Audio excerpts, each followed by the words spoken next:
They didn't reject her because she wasn't qualified. They rejected her because of the way she spoke. The interview panel laughed, mocked her accent, and before they even opened the file containing 4 years of hard work, they had already decided someone who sounded like her would never represent their company. Glory sat there, forcing herself to smile, pretending she couldn't hear the whispers moving from one side of the table to the other. She answered every question correctly. Not one, not two, every single one. But the more she spoke, the more they laughed. One interviewer slowly pushed her certificates aside without reading a single page. Another leaned back in his chair, looked directly at her, and quietly said, "Thank you for coming. We'll contact you." Glory understood exactly what those words meant. She had heard them before. They were simply a polite way of saying, "You don't belong here." She walked out of the building holding back tears, trying not to cry until she reached the gate, because there are some pains that hurt even more when strangers watch you carry them. She sat alone on an old concrete bench outside the company, staring at the interview invitation she had treasured for weeks. For the first time in years, she began to wonder whether all the sacrifices had been worth it. What Glory didn't know was that before the sun disappeared that evening, every single person who laughed at her would wish they had treated her differently. Only 2 days earlier, Glory had never imagined that one interview could change her life forever. When the invitation letter arrived, the small room she shared with her widowed mother suddenly felt too small to contain their happiness. For years, they had waited for a day like this. Not because Glory was looking for luxury. Not because she dreamed of expensive cars or a mansion. She simply wanted her mother to stop suffering. Ever since her father passed away, life had become a daily battle. Her mother washed clothes for strangers, sold cooked food by the roadside, and on the days when customers didn't come, the two of them quietly pretended they weren't hungry so the other wouldn't feel guilty. Yet through every hardship, one thing never changed: her mother's faith in education. She often reminded Glory, "Nobody can steal what you know." Those words became Glory's greatest motivation. While many of her classmates spent weekends resting, Glory spent hers inside the university library. While others looked for shortcuts, she chose hard work. Every late night, every missed celebration, every sacrifice finally paid off. On graduation day, Glory finished with first-class honors. The entire neighborhood celebrated with them. People hugged her mother, telling her that all her suffering had finally come to an end. Then the interview invitation arrived. It felt like the beginning of a new chapter, until reality reminded them that hope alone couldn't pay transport fare. Glory looked at the invitation letter again, then quietly folded it and placed it on the table. She didn't need to say anything. Her mother already understood. There wasn't enough money, not for the transport, not for decent clothes, not even for printing fresh copies of her certificates.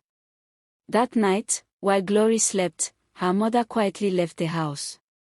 She visited 3 different neighbors, not to beg but to borrow. By sunrise, she returned with just enough money, enough for transport, enough to buy Glory a neat second-hand suit, enough to polish the only pair of shoes her daughter owned. When Glory woke up, everything was already neatly arranged on the bed: the suit, the shoes, and the interview file. For a few seconds, she simply stared at them. Then she looked at her mother's tired face. She didn't have to ask where the money came from. She already knew. Tears filled her eyes, not because she was afraid of the interview, but because someone had sacrificed even more just so she could have a chance. That morning, before leaving the house, her mother held both of Glory's hands tightly. She didn't pray for riches. She didn't pray for fame.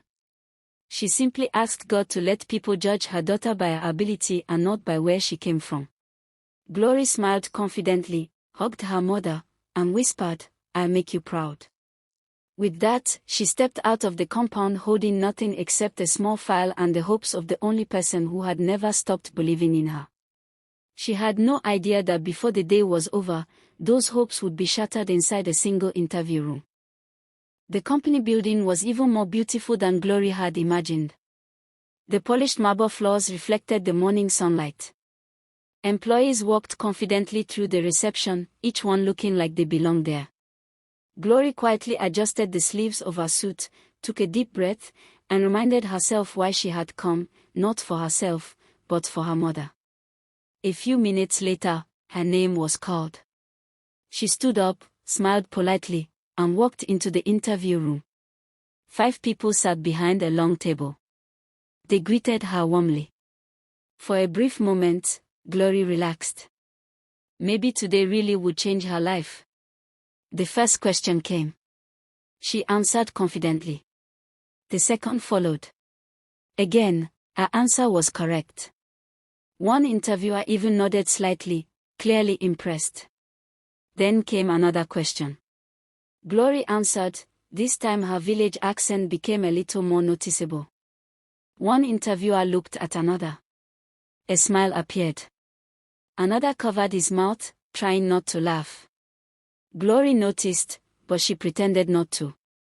She continued speaking, explaining her ideas, answering every question correctly, hoping they were listening to her words instead of the way she pronounced them. Unfortunately, they weren't. Within seconds, the interview stopped being about her qualifications. One of them quietly mimicked the way she spoke. Another laughed openly. The others joined in. Glory stood there, still trying to smile even though her heart was breaking. Then something happened that she would never forget for the rest of her life. One interviewer picked up the file containing all her certificates, looked at it for barely 2 seconds, then pushed it aside without reading a single page. Years of sleepless nights, sacrifices, and hard work were dismissed with one careless movement. Another interviewer leaned back in his chair, looked directly at her, and calmly said, "Thank you for coming."